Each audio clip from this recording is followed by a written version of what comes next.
পাগল হয়ে গেছে রে জহির ভাই। ও আরে ভাই, বাড়িতে যাওয়ার জন্য মনটা বেকুল।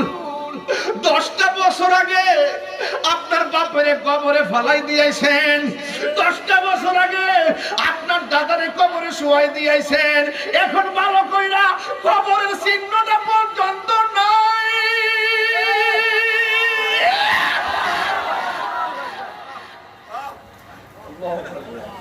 হায় বন্ধু, আমিও তো এমন হব,